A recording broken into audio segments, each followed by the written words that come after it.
नीर निधि से धीर हो, वीर बने गंभीर। पूर्ण तैर कर पालिया, भव सागर का तीर। अधीर हूँ मुझे धीर दो, सहन करूं सब पीर। चीर चीर कर चिर लखूं, अंतर की तस्वीर। बोले वर्तमान शासन नायक भगवान महावीर स्वामी की जय। भगवंत गुरुदेव श्री विद्यासागर जी मुनि महाराज की, समस्त मुनि संघ की।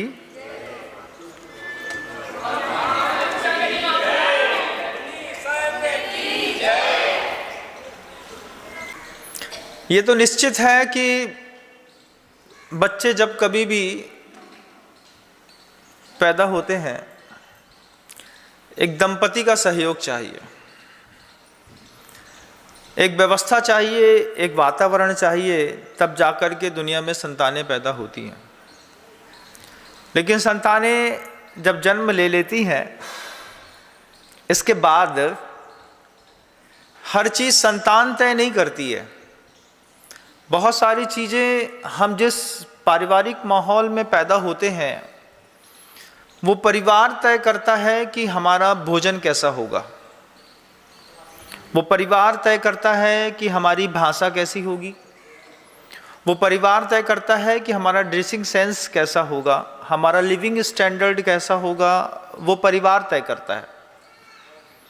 बच्चों को शुरुआती माहौल पर जो नॉन वेजिटेरियन सोसाइटी है, नॉन वेजिटेरियन सोसाइटी में आप जाकर के कभी देखिएगा, अनुभूत करिएगा, छोटे से बच्चे रहते हैं, शुरुआत से उस तरीके के संस्कार दिए जाते हैं कि वो जो भी पदार्थों को लेते हैं, वो हिंसक पदार्थों को लेना, उसमें उनको कोई गलत महसूस नहीं होता है।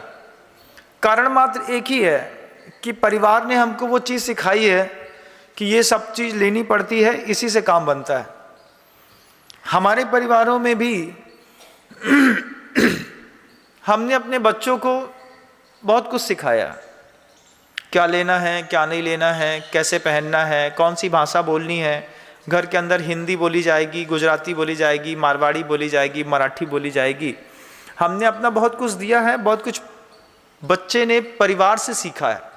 हम सब ने भी सीखा है, मैंने भी सीखा है, आप लोगों ने भी सीखा होगा कि आपके चेहरे से, आपके शब्दों से आपके पिता की छवि दिखाई देनी चाहिए, आपकी मदर्स की छवि दिखाई देनी चाहिए।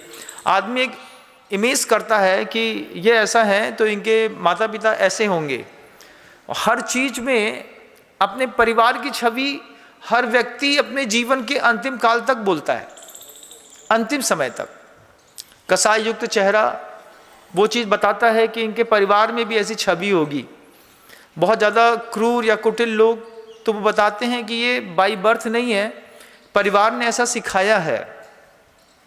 कई बार लोग उदाहरण भी बड़ा अजीब सा देते हैं। वो अजीब से उदाहरण भी उनके परिवार की सिखाई गई कुछ चीज़ें होती हैं, जो साधु भी बन जाएंगे तो भी वो आपका पीछा नहीं छोड़ती, क्योंकि हम परिवार से सीख करके आए हैं। हमारे माता पिता के ऊपर भी एक बार ये संदेह पैदा किया जाता है कि किस तरीके से समझाया या पढ़ाया गया है। आप देखिएगा बंधु उस बात को जो मैं बताना चाहता हूँ कि एक उम्र होती है बच्चे की, जब परिवार में वो बच्चा पैदा होता है, उस उम्र में बच्चे को बताओ, बच्चा रो रहा होता है, बच्चे को बताओ कि तुम्हारी मम्मी नानी के घर गई है, तो बच्चा मान लेता है। और नानी के लिए बताओ कि नानी चंदा मामा के यहाँ गई है, तो बच्चा बिल्कुल भी आर्गुमेंट्स नहीं करता, कि ये नहीं पूछता कि हमारी नानी चंदा मामा के घर में रहने के लिए कैसे गई होगी, सीढ़ी कहाँ से है, ट्रेन कहाँ से जाती है, कुछ नहीं।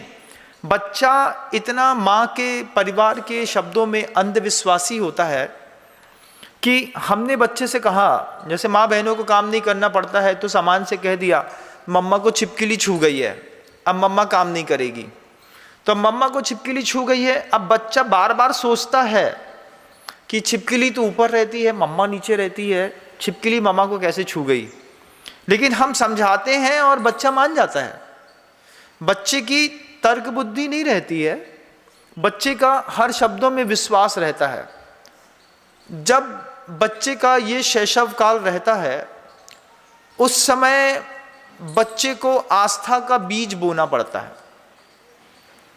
पाप पुण्य की परिभाषाएं, अगर आप सोचते हैं कि 15 साल की उम्र में बच्चे को समझाएंगे, तो आप बहुत बड़ी गलती करने के लिए जा रहे हैं। जब वो छोटा सा बच्चा आपके कहने पर आपके बेड पे 50 बार उछलता है, आपके कहने पर भगवान जी का नाम लेता है, 24 तीर्थंकरों के नाम लेता है, तब उस वक्त रहता है वो, जब बच्चा किसी भी प्रकार का कोई भी आर्गूमेंट्स नहीं करता है, किसी भी तर्क बुद्धि से बच्चा विहीन रहता है। एक बार बच्चे से जो बोला बच्चे ने मान लिया, कह दिया तुम्हारी नानी चंदा मामा के यहाँ गई, तो बच्चे ने पहली बार में मान लिया कि चंदा मामा के यहाँ भी जाना पड़ता है, क्योंकि नानी गई है, नाना गए हैं, बड़े पापा गए हैं, ताऊ चले गए हैं, ये सारे लोग, नाना नानी जितने लोग हैं सब बड़े चंदा मामा के यहाँ जाते हैं। अब वो बच्चे को समझ में नहीं आता है। ये उम्र 4-5 साल तकरीबन आपको मिलते हैं जब बच्चे का ये अबोधपन रहता है। और जिस उम्र में ये बच्चे का अबोधपन रहता है, उस उम्र में हम बच्चे को कैडबरी, डेयरी मिल्क देते हैं, हम वो बच्चे से फालतू की बातें बुलवाते हैं, फालतू के मैसेज सेंड करते हैं यहाँ से वहाँ। बच्चे बिल्कुल अबोध रहते हैं, उनको नहीं पता रहता कि हम क्या कर रहे होते हैं। उस वक्त वो एक टाइम पीरियड रहता है बंधु, माता पिता की एक बहुत बड़ी जवाबदारी रहती है कि इस वक्त पे बच्चे के दिमाग में पाप और पुण्य बता दिया जाए।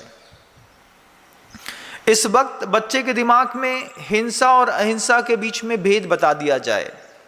जीव को मारने पर आदमी नरक में जाता है, ये भावना उस उम्र में भरनी पड़ती है जब वो बच्चा तर्क बुद्धि से रहित होता है। और जब बच्चा तर्क करने लगता है, ऐसा कैसे होता है, ऐसा तो होता ही नहीं है, वैसा तो हो नहीं पाता है, तब आप उसको 1000 बार भी कोशिश करेंगे, माता पिता नहीं समझा सकते। तर्कशील बच्चे को समझाने के लिए एक बेहतरीन साधु की जरूरत पड़ती है, क्योंकि अब बच्चा आर्गूमेंट्स करता है। लेकिन जिस समय बच्चा आर्गूमेंट नहीं कर रहा होता है, उस वक्त की आपकी पहली जवाबदारी है, जब आप बच्चे को घर के अंदर बैठा करके लाड़ प्यार करते हैं, उस वक्त उसको बताना पड़ता है कि चींटी में जान होती है, पानी छान करके पीना पड़ता है। अनछना पानी नहीं पीते ना, अच्छा तो ये अनछना है, हाँ ये अनछना है ना, इसमें छन्नी लगी है क्या, नहीं लगी। तो फिर बच्चा सीखता है कि छना पानी पीना है, चींटी में जान होती है। बच्चा सीखता है कि रात्रि भोजन करना पाप है, इससे नरक में जाना पड़ता है। बच्चा सीखता है कि नरक जैसी कोई जगह है, उस जगह पर जाने पर काटा जाता है, मारा जाता है, गलाया जाता है। बच्चा उस उम्र में अपने दिमाग में वो फिल्म फीड करता है कि कोई नरक होगा, नरक में कोई नदी बहती रहती है, हमारे फोड़े से जैसी मवाद निकलती है, ऐसी मवाद की नदी रहती है, अब वो मुंह में जाएगी तो कैसा लगेगा। ये उस समय का एक टाइम पीरियड है। अगर आपके घर के अंदर बच्चे हैं तो आप मेरी बातों को थोड़ा और गंभीरता और गहरता से समझने का प्रयास करें, क्योंकि कल हमने संवाद किया था इस बात को लेकर के कि कैसे वायलेंस लाइफ स्टाइल पे बच्चे धीरे धीरे डेडिकेट होते चले जा रहे हैं, वो भी एंड्रॉयड या फिर आपके गेम ऐप्स के माध्यम से।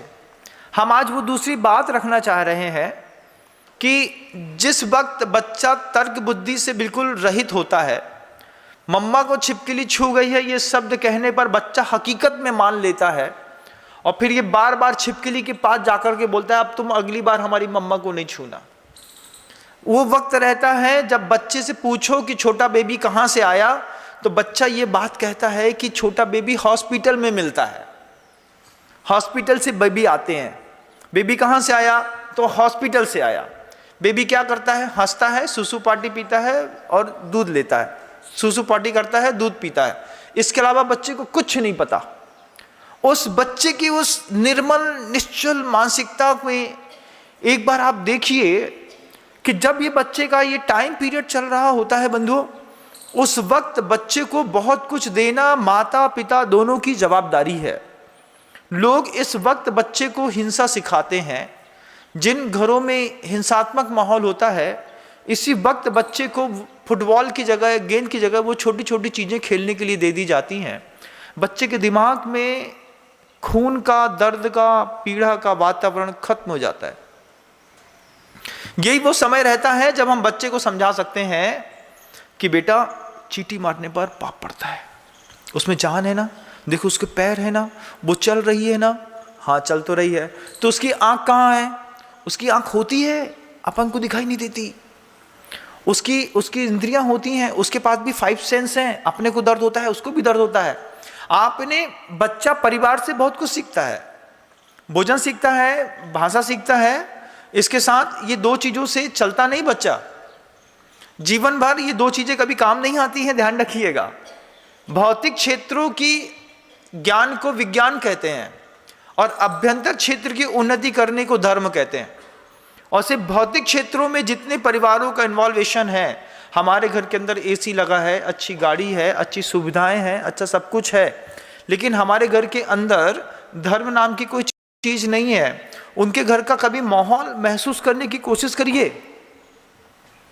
उनके घर का बड़ा अजीब सा माहौल है, मतलब 7 प्रकार के व्यसन जिसको भगवान महावीर स्वामी की देशना से दूर रहने के लिए कहा गया है। उनके घरों के अंदर हर चीज मिलती है, लेकिन एक दूसरे के लिए ना वक्त मिलता है, ना दया मिलती है, ना करुणा मिलती है। बंधु, हम भारत में रहने वाले लोग अपने घर का माहौल भी भारत के जैसा ही बनाएं, लेकिन हम अपने घर के माहौल जो है वो धीरे धीरे अमेरिकन कल्चर का बना रहे हैं। एक बार आप थाईलैंड, बैंकॉक, पटाया कहीं पर भी घूम करके चले आए, आपको लगता है कि हमारे भारत में भी वैसी सुविधा होनी चाहिए। अब आपने अपने कमरे के अंदर 2.5 टन का 2 एसी लगा लिया। अब 2 एसी लगा लिया है, कोई बात नहीं है, पैसा है तो आप लगा सकते हैं। लेकिन आप सोचिए कि 2.5 टन के 2 एसी लगाने के बाद आपके कमरे का रूम टेम्परेचर 18 डिग्री तक हो गया, 16 डिग्री तक आप ले आए। अब 16 डिग्री की ठंडक आपके कमरे के अंदर है और आपको जहां सरवाइव करना है वहां पर +48 चल रहा है। आपको आधे घंटे अच्छा लगता है, आप भूल जाते हैं इस बात को कि हम जिस वातावरण में रहते हैं उसी वातावरण में अगर हम अपने आप को पालेंगे, पोसेंगे तो हम डेवलप हो पाएंगे। अदरवाइज क्या होगा कि वही लोग जो 2.5 टन एसी में दिन भर रहते हैं ऑफिस में, वे लोग जो 2.5 टन के एसी में घर के अंदर रात में सोना पसंद करते हैं, घर में, दुकान में, हर जगह लेना पसंद करते हैं, ये जब 48, 47, 44 डिग्री टेम्परेचर पर सर्वाइव करते हैं तो इनके ऑर्गन्स में सबसे पहले इनका किडनी इन्फेक्शन शुरू हो जाता है, इनके लंग्स खराब होने लगते हैं। क्यों? क्योंकि आदत ही नहीं है उसको ज़्यादा सर्वाइव करने की। थोड़ा भी ज़्यादा एक्सेस पानी, एक्सेस थोड़ी भी कोई भी प्रोटीन्स क्या दूसरी चीज़ें गई और बॉडी ने ऐसा रिएक्शन दिया कि उस रिएक्शन का ऐसा परिणाम निकलता है। महाराज, पिताजी को सब कुछ अच्छा था, पता नहीं क्या हुआ, 3 दिन घूम करके आए, इनकी आंखें खराब हो गई, इनका किडनी काम करना बंद कर दिया। तो फिर क्या करना है महाराज जी? मैं वो बात बताना चाह रहा हूँ कि अपने घर का माहौल अमेरिका के जैसा मत बनाइएगा। भारत के रहने वाले लोग भारत के जैसा माहौल बनाएं। और अपने बच्चे का माहौल कैसा बनाना है हमको, वो जो उम्र है जिस उम्र में बच्चा तर्क नहीं करता, उस उम्र में बच्चे को हर चीज़ सिखा दीजिए। हर चीज़, नरक के बारे में पूरा बता दीजिए, स्वर्ग बता दीजिए, दया बता दीजिए, पूजा बता दीजिए, भक्ति बता दीजिए, नमोकार मंत्र बता दीजिए। मंदिर लेकर के जाइए उस वक्त जिस वक्त बच्चा बिल्कुल भी तर्क नहीं करता है, उस समय बच्चे को दान देना सिखा दीजिए। उसी समय बच्चे को पूजन और अभिषेक करना सिखा दीजिए, क्योंकि वो उम्र है जिस उम्र का परिणाम आज भी हमारे और आपके अंदर दिखाई देता है, महसूस करिएगा। बचपन में अगर हमारे माता पिता ने कह दिया कि ये पाप है, ये पाप है, ये पाप है, आज भले हमको कोई रोकने वाला नहीं है, उसके बाद भी जब कभी भी पाप करने का मौका मिलता है तो क्या हम खुद से रुक नहीं जाते? खुद अंदर से इम्प्योरिटी फील करते हैं ना, भैया ये तो पाप है। मतलब आप नॉनवेज भले पेस्ट्री के साथ या उसके साथ किसी दूसरे चीज के साथ खा लीजिए, केक के साथ खा लीजिए, लेकिन अगर सीधा सीधा नॉनवेज दिया जाए आपको तो ये पाप है। क्यों? वो पाप किसने सिखाया है? वो बचपन से हमारे अंदर जो एक संस्कार दिया गया था, वो संस्कार आपके नहीं रहने पर आपके बच्चे को संभाल के रखता है। अब ये छोटा सा संस्कार जिस देने की उम्र है, उस संस्कार पर जब बच्चा तर्क बुद्धि से रहित है, उस वक्त हम जब बच्चे को बे बोलना सिखाते हैं, कोई और अब्यूज़ करना शब्दों का बताते हैं, सिखाते हैं, और सुन करके उसकी तोतली भाषा में बड़ा अच्छा लगता है। देखो छोटो सो मोड़ा है और छोटो सो मोड़ा गाली देवो सीख गो, कितना अच्छा लगता है सुनने पर।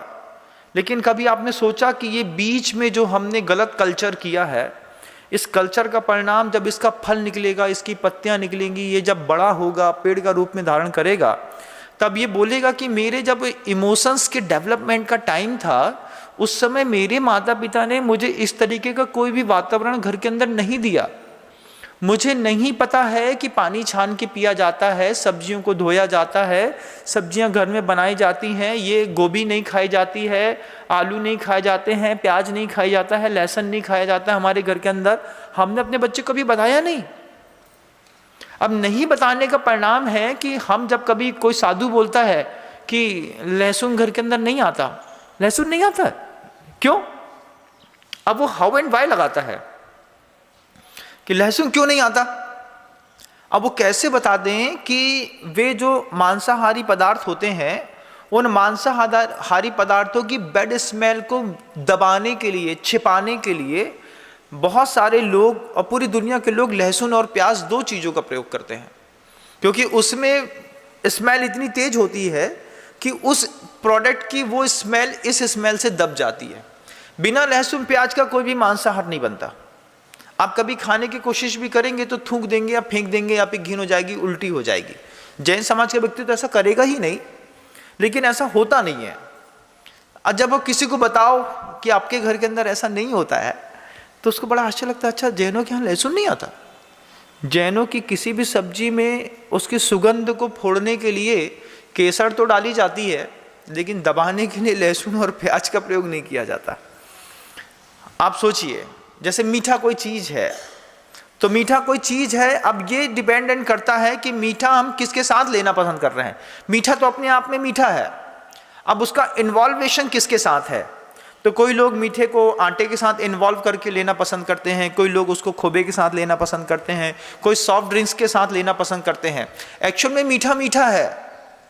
अब आपने किसके साथ आपने खाने की आदत डाल दी है, ये आपके दिमाग का खेल आपको समझना पड़ेगा।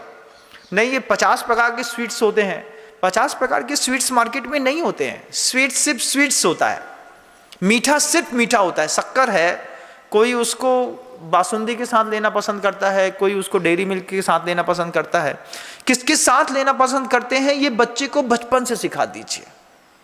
बचपन से बेटा ये खाया जाता है, ये नहीं खाया जाता। और उस उम्र में, जिस उम्र में बच्चा हमारी तर्क बुद्धि से अलग है, 5 साल का ऐसा ट्रेनिंग पीरियड है बच्चे का। उस ट्रेनिंग पीरियड में आपने अपने बच्चे को चाहो तो पूरे के पूरे द्वादशांग की भाव शक्ति वहां पर स्थापित कर दो, क्योंकि बच्चे के वर्तमान से आपको कम संबंध है। बच्चे के भविष्य और बच्चे में दिखने वाली संभावनाओं में माता पिता प्रत्येक दिन जीते हैं। आज बच्चा गुस्सा करता है, लेकिन माता पिता को संभावनाएं दिखाई देती हैं। जैन दर्शन में 10 प्रकार के सत्य हैं, और उस 10 प्रकार के सत्यों को तो मैं अगर शब्दों को, सत्य शब्द को मात्र बदल दूं, तो 10 प्रकार से आदमी को बिल्डअप करना पड़ता है, खड़ा करना पड़ता है, उसको जैन बनाना पड़ता है। सबसे पहले उस व्यक्ति को उसके नाम सत्य के अनुरूप जीने की कला सिखानी पड़ती है। नाम सत्य क्या है? बेटा तुम्हारा नाम अरिहंत रखा है, अरिहंत रखा है तो नाम के अनुरूप तुम्हारा जीवन होना चाहिए। तुम किसी की हिंसा नहीं करोगे क्योंकि तुम्हारा नाम ही अरिहंत है। अब हमने नाम ये सोच के रखा कि तुम किसी की हिंसा नहीं करोगे। बच्चे ने अरिहंत शब्द की अलग व्याख्या कर ली। बने हमने तो अरिहंत का मतलब सुना था शत्रुओं का नाश करने वाला, हम तो सबको मारेंगे। नहीं बेटा, मारने वाला अरिहंत कुछ और है, तुम तारने वाले अरिहंत हो। जब आप अपने बच्चे का नाम रखते हैं, उस नाम के अनुरूप उसका अर्थ भी बच्चे को बताइए, और अर्थ को बताने के साथ साथ बच्चे को इस बात के लिए इंस्पायर करिए कि हमने तुम्हारा नाम ये सोच करके रखा था, तुमको अपने कैरेक्टर को ऐसा बिल्डअप करना है। अब बच्चे का नाम रेयान रख दिया है, कियारा रख दिया, कुछ और रख दिया, जोजो रख दिया। अब जोजो का अर्थ क्या होता है बच्चा पूछेगा, तो आपने अपने बच्चे का नाम तो रखा, लेकिन राम के अनुरूप आप अपने बच्चे को बिल्डअप नहीं कर पाए। तो जब कभी भी अपने जीवन में सौंदर्य भरना है, अपने बच्चों के जीवन में सौंदर्य भरना है, माता पिता की हमेशा दायित्व रहा है। मतलब गुरुकुलों में जब कोई साधु भी बना है, तो साधु बनाने से पूर्व भी माता पिता ने उस साधुओं के लिए घर के अंदर बहुत मेहनत करी है। नाम रखा है तो नाम ऐसा सुंदर और व्यवस्थित हो। नाम किसी का रखा यशोवर्धन जैन, अब यशवर्धन या यशोवर्धन जैन रखा तो उसको उस चीज को सिखाना पड़ता है कि तुम्हारा नाम यशोवर्धन रखा है, तुम अपने नाम के अनुरूप अपने आप को मोटिवेट करो, अपने आप को मोल्ड करो। तुम किसी को ऐसे काम तुम नहीं करोगे जिससे तुम्हारा अपयश हो, नहीं तो तुम्हारा नाम कोई अपयश कर रखने लगेगा। जैसे उस बच्चे का नाम कुछ और था, लेकिन पाप कर्म की वजह से उसका नाम अकृत पुण्य रख दिया। अकृत पुण्य की कभी धन्य कुमार चरित पढ़ा हो तो एक सुकृत पुण्य नाम है, एक अकृत पुण्य नाम है। अकृत पुण्य नाम क्या है? ना कृतेन पुण्यम यश स अकृत पुण्य, जिसने कभी जीवन में पुण्य नहीं किया है, इसलिए उसका नाम अकृत पुण्य रख दिया। आपने अपने बच्चे का जो नाम रखा है, आपके बच्चे का नाम और आपके बच्चे का कैरेक्टर को हर चीज के साथ जोड़ना है। तो आपने अपने बच्चे के नाम और अपने बच्चे के कैरेक्टर में मैच बैठाने के लिए मेहनत कर रहे हैं कि नहीं कर रहे हैं। एक बार घर के अंदर देखिए, बच्चे को एक हाईफाई स्कूल में, दिल्ली कॉलेज में, स्कूल में एडमिशन करा देने से और 1 लाख रुपए की फीस भर देने से मात्र आपका मातृत्व या पितृत्व सार्थक हो गया है या ब्रह्म है? बच्चा स्कूल से कुछ सीख करके नहीं आ रहा है। बच्चा स्कूल से वो सीख के आ रहा है जिसकी उसके पूरे जीवन में कभी कोई जरूरत पड़ने वाली नहीं है। Physics, chemistry, math, biology, science दुनिया में जीवन में कभी किसी गृहस्थ के काम नहीं आई। मेरा निजी अनुभव है इस बात का। अर्थोपार्जन का तरीका तो बनी है, हम फिजिक्स पढ़ाएंगे तो हमको 5 लाख 2.5 लाख मिलेगा, लेकिन फिजिक्स आपकी फैमिली को चलाने के लिए कब काम आती है? मैथमेटिक्स क्या घर चलाने में काम आती है? घर चलाने के लिए सामाजिक विज्ञान काम में आता है? घर चलाने के लिए आपको क्या साइंस की जरूरत पड़ती है, बायोलॉजी की जरूरत पड़ती है? नहीं पड़ती है। घर चलाने के लिए जो चाहिए पड़ता है वो घर में मिलता है, स्कूल में नहीं मिलता। और जो भौतिक संसाधनों की प्राप्ति करने के लिए जो स्कूल में मिलता है, हमारा बच्चा फिजिक्स, केमिस्ट्री, मैथ, बायोलॉजी नहीं पढ़ेगा तो फिर वो सीए कैसे बनेगा, सीएस कैसे बनेगा? वो सिर्फ अर्थोपार्जन करने वाली विद्या पढ़ने के लिए स्कूल जा रहा है, लेकिन उसको अपने जीवन को चलाने वाली जो विद्या है वो उसकी माँ सिखाती है, उसके पिता सिखाते हैं। और जब ये माता पिता नहीं सिखा पाते हैं तो यथासंभव प्रयास गुरु करते हैं। माता पिता का सिखाना ऐसा है कि बच्चे को मुख खुलवा करके प्यार से एक मीठी गोली खिला देना। उस उम्र में तर्क का विज्ञान से जब रहित बच्चा है, और जब आप बच्चे को सिखाते हैं बेटा पाप पड़ता है, इससे तुम समझो, अनछना पानी में क्यों हाथ डाला, जाओ गर्म पानी से धो के आओ। थोड़ी सी चिड़चिड़ जो बच्चे की होती है, वो बच्चे के दिमाग में उस समय एक ऐसा बेहतरीन सिस्टम फिट कर रही होती है कि उम्र के 50 साल भी गुजर जाएंगे, बच्चा आपके अब्सेंस में भी किसी भी प्रकार का पाप नहीं करेगा। लेकिन आज इस प्रकार की शिक्षाएं न्यूक्लियर फैमिली में दी नहीं जाती। माता पिता को बिल्कुल भी चिंता नहीं है इस बात की कि मुझे अपने बच्चे के मन के अंदर करुणा का बीज बोना है, दया का बीज बोना है, अहिंसा का बीज बोना है, सत्य वचन का बीज बोलना है। सही बोलो, सही बता दो, अच्छा हम कुछ नहीं करेंगे, तुम सही बोलो। सही बोलने से पाप नहीं पड़ता है, बताओ उसको। उस वक्त जब तक वो तर्क बुद्धि से विहीन है, फिर जब तर्क करने लगेगा, जब झूठ सीखने लगेगा, फिर तो वैसे भी आपकी बातों का कोई असर नहीं होना है।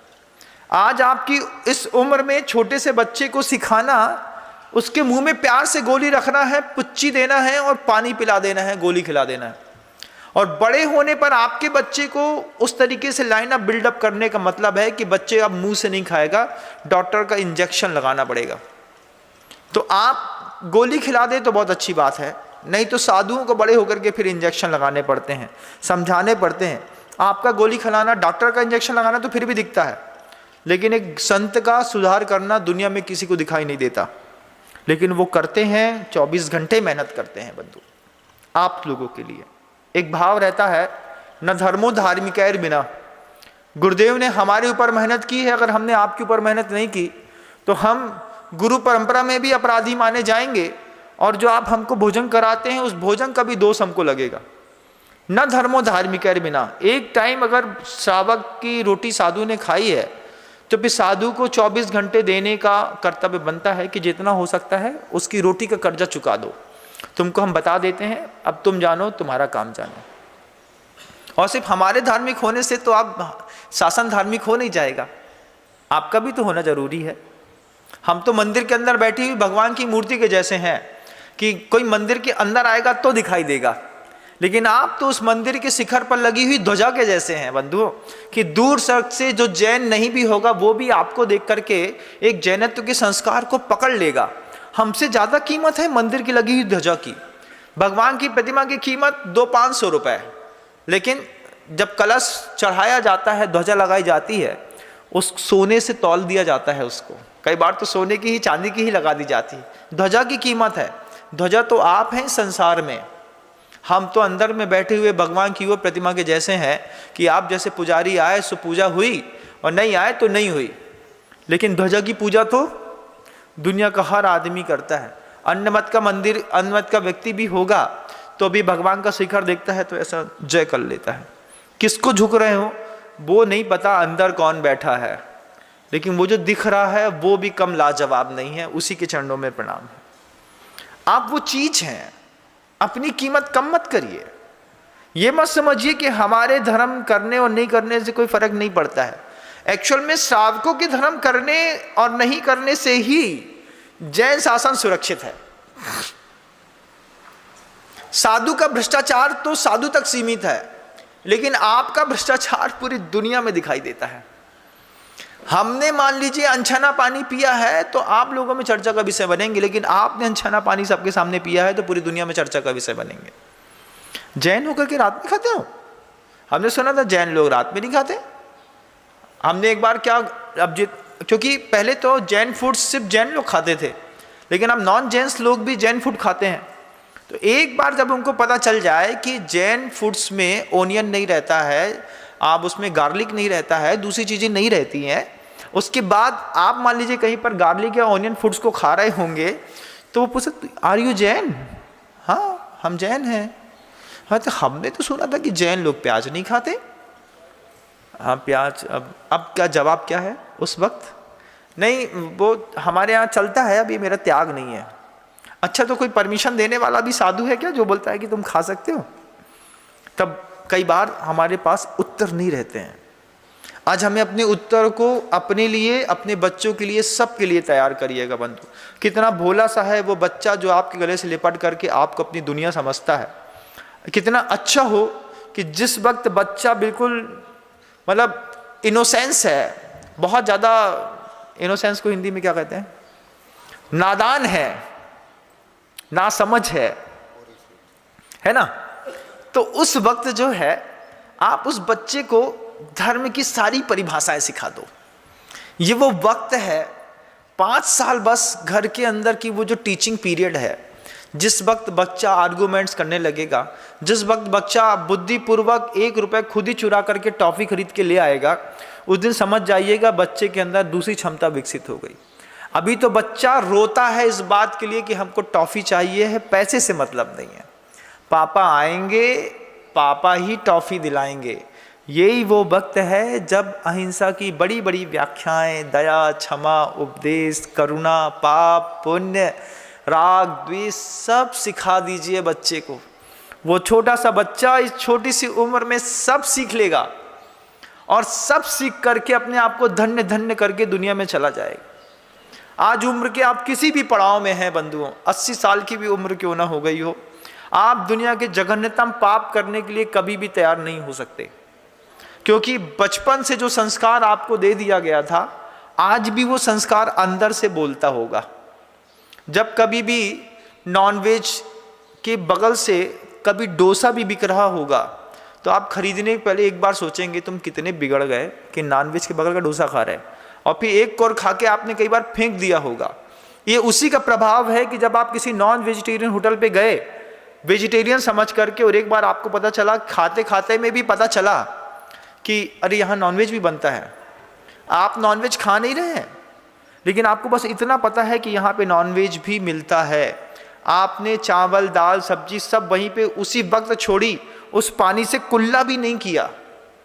बाहर आकर के कोशिश करी कि थोड़ा सा उंगली हाथ अंदर डालें, जो दाल रोटी खा ली है वो भी बाहर निकाल दे, और नहीं तो फिर पानी पिया दूसरी जगह जाकर के, और 9 बार नमोकार मंत्र करके आपने संकल्प जिस बात का किया कि भगवान कहाँ किस होटल में घुस गया मैं। इसको बचाया किसने? उस वक्त आपको किसने बचाया? उस उम्र की जिस तर्क बुद्धि जब हमारे अंदर डेवलप नहीं थी, उस वक्त मेरी माँ ने, मेरे पिता ने जो मुझे द्वादशांग का ज्ञान दिया है, उस वक्त जो मेरे माता पिता ने मुझे अहिंसा सिखाई है, दया सिखाई है, करुणा सिखाई है, मांसाहार से मेरे अंदर घृणा पैदा करी है, उस वक्त बाहर के ठेलों के प्रति जो घृणा का भाव पैदा किया। नीच लोग हैं, गिरे हुए लोग रहते हैं, मांस खाते हैं, उन लोग के यहाँ आटा छाना नहीं जाता है, उन लोग कैसे कचौड़ी बनाते होंगे, मैदे में चिरुले रहते हैं, इल्लियाँ रहती हैं। जब हम घर के अंदर ऐसा घिनापन वाला चेहरा बना करके बच्चे को सिखाते हैं, बच्चा सब सीख जाता है, सब। अब आप बच्चे को खड़ा करके बोलिए चलो तुमको वहाँ फुल्की खिला देते हैं, छी हमारी मम्मी घर में बनाती है, हम घर का खाते हैं, बाहर का क्यों नहीं खाते तुम लोग? अरे बाहर की फुल्की की तो कभी आटा नहीं छानते उन लोग। इमली में लाखों करोड़ों जीव रहते हैं, उसमें पानी डाला, उसने मसल दिया, निचोड़ा, पूरा स्क्वैश बनाया, उसी में जा करके सब हाथ मिलाया, इतने पसीना वाले हाथ थे। यहाँ पर अपनी रोटी में अपने माथे का पसीना गिर जाए तो रोटी का कौर उठा के फेंक देते हैं। और वो जो फुल्की वाले जब इतना हाथ डाल करके पूरा हाथ चलाता है, तब वो ऐसा करता है, जब पूरा निचोड़ देता है पानी की उसमें, तब खाने पर आपको बड़ा अच्छा लगता है, बोले हाँ टेस्ट तो इसी का आता है। क्या क्या है जीवन शैली, क्या है आप देखिए। जैन कुल का व्यक्ति ठेले पर कब खड़ा है पता? जब उसके घर में मां बहन मर गई है। जैन कुल के अंदर का व्यक्ति ठेले में खड़ा है, रेस्टोरेंट में खड़ा है, इसका मतलब है कि घर के अंदर महिला विज्ञान या तो काम नहीं करता है, या तो महिला से विवाद चल रहा है। नहीं तो हर संपन्न व्यक्ति घर के अंदर सबसे पहले सर्वाधिक शुद्धि के भोजन की व्यवस्था घर के अंदर बनाता है। हमारे घर का भोजन देखोगे ना तो रईसी हमारे घर की, हमारे घर के अंदर आकर के देखो। मुझे हमेशा अच्छा लगता है, मैं हमेशा उदाहरणों में कहता हूँ, जब कभी भी मेरा किसी भी खंडेलवाल जैन समाज में आकर के आहार इत्यादि होता है, उस वक्त मुझे लगता है कि रईसी तो सिर्फ खंडेल वालों के पास है खाने पीने की। कैसी रईसी है? टीन की छत होगी, थोड़ा बहुत छोटा सा कपड़े का किराना का व्यवसाय भी कर रहे होंगे, लेकिन जब खाने बैठेंगे तो उनको बाटी भी चाहिए, बाफला भी चाहिए, चूरमा भी चाहिए, काजू कतली भी चाहिए है, 3 सब्जियां चाहिए हैं, जूस चाहिए है, चटनी चाहिए है, पापड़ अचार चाहिए, सब थोड़ा थोड़ा थोड़ा सही, लेकिन सब चाहिए। रईसी के मामले में पूरी जैन समाज में किसी भी गोत्र में इतनी सुविधा, इतनी व्यवस्थाएं नहीं है जितनी खंडेलवाल जैन समाज बेहिसाब तरीके से खाती भी है और खिलाती भी है। और वो कहती है कि बोले क्या घिनापन है बाहर का, अरे हमारे घर के अंदर आओ, हम दिखाते तुमको खाना क्या कहते हैं। तो जब ये चीज हमारे घर के अंदर हम छोटे से बच्चों को पैदा करते हैं दिमाग में, ऐसा बोले अपने घर का जो शुद्ध मिलता है, शुद्ध खाना पड़ता है ना, अपनी मम्मा छानती है, शुद्ध घी का भोजन है, उसका तेल है गंदा है, डालडा पड़ा हुआ है, कितना गंदा तेल होगा, सोचो उसी तेल में उसने घर के अंदर दुकान में क्या बनाया होगा, यहाँ पे क्या बना दिया। अब वो छोटे से बच्चे को जब बचपन में सिखा दिया, एक बार कोई वीडियो दिखा दिया, एक बार कोई बात बता दी और एक बार मन के अंदर घृणा का एक बीज पैदा कर दिया अभक्ष के प्रति, अब आप निश्चिंत हो जाइए। अब आपका बच्चा जीवन में कभी भी जघन्यतम पाप में प्रवृत्ति नहीं करेगा। लेकिन उसका वो समय है बंधुओं, जिस समय हम अपने बच्चे को गेम्स दे करके छोड़ देते हैं, लो बेटा वीडियो गेम खेल लो, हमको हमारा काम करने दो, उस समय वो तर्क बुद्धि से विहीन बच्चा जो बोलना नहीं जानता, वो गेम चलाना सीखता है, उसकी माँ उसको वीडियो गेम से पता नहीं क्या क्या सिखा रही है। और हम अगर थोड़ा सा कॉन्शियस हो जाएं, बच्चे ने रिकमेंड किया है कि मुझे डेयरी मिल्क खाना है, हम है ना, हम बनाएंगे, तुमको घर के अंदर बनाएंगे।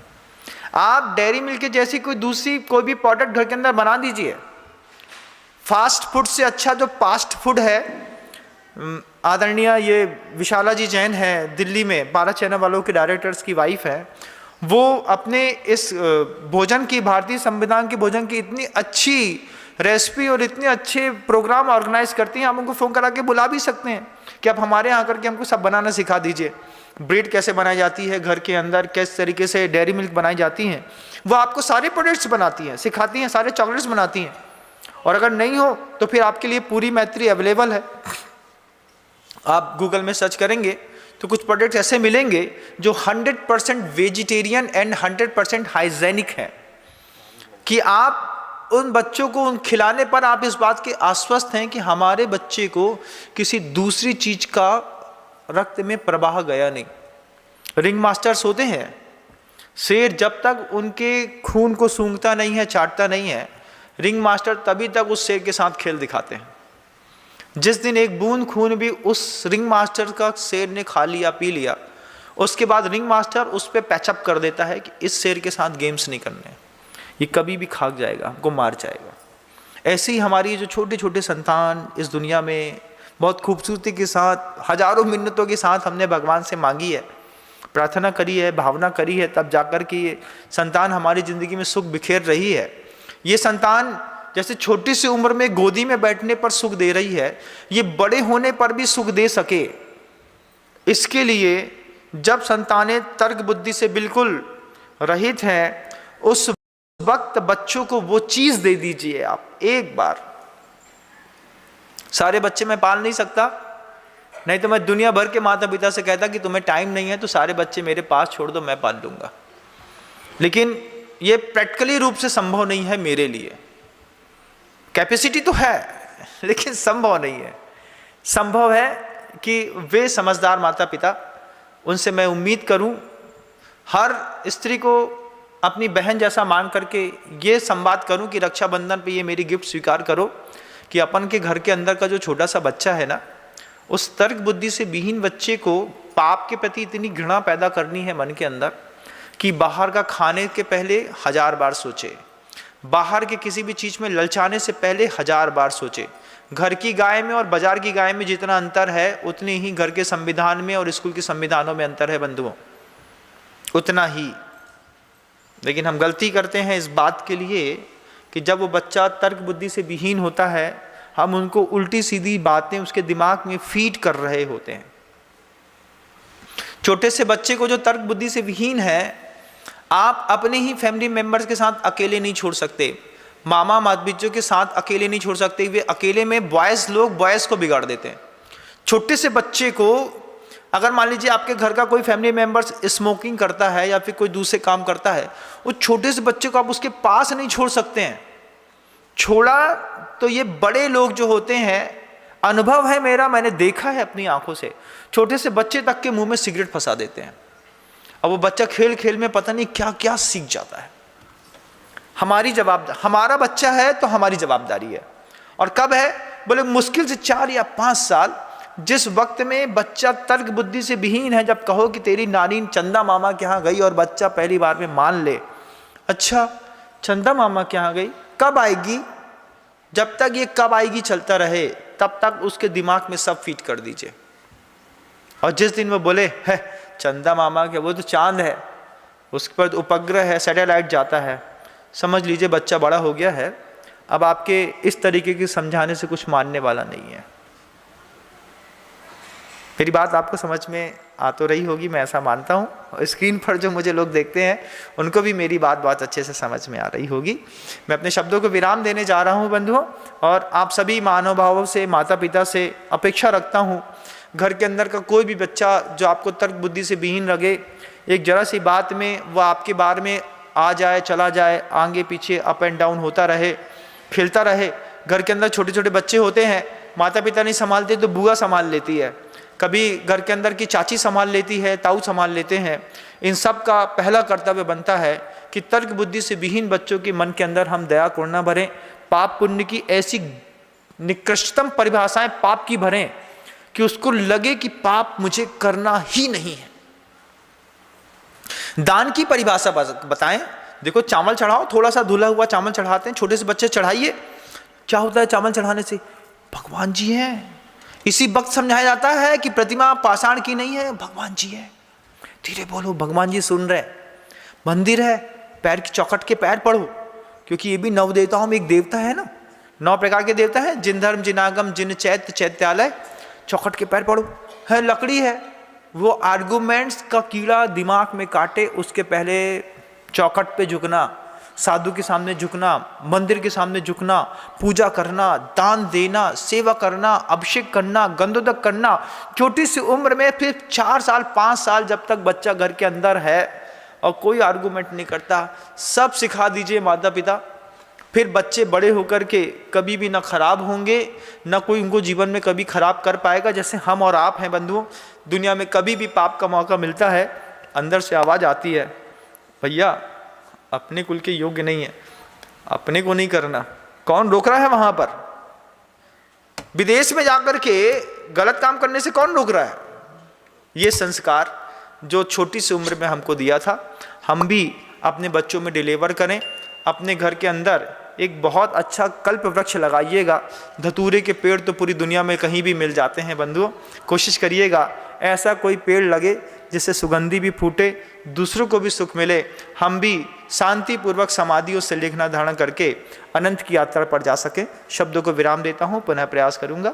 गुरुदेव श्री विद्यासागर जी महाराज। जा वाणी के ज्ञान से सूझे लोकालोक, सो वाणी मस्तक नमो सदा देत हूँ धोख। हे जिनवाणी भारती तो है जपो दिन रैन, जो तेरी शरणा गहे सो पावे सुख।